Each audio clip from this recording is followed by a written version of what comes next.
Hello guys, today I've got OneOdio FOCUS A5 headphones and I'm going to show you all charging methods for your headphones.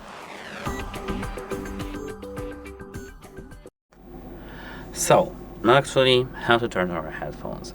We've got two ways. The first one, the easiest one.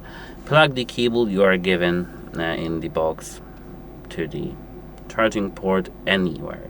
It can be there in laptop, it can be in PC, it can be in the power brick, and the second part of it, plug into your headphones charging port right over here.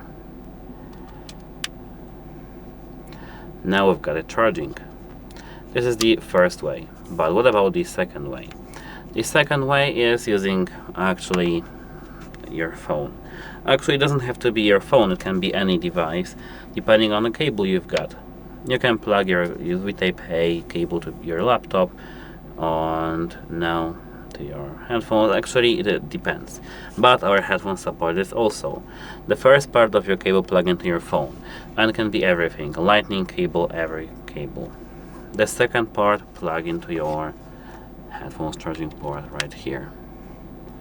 That's it. Bye.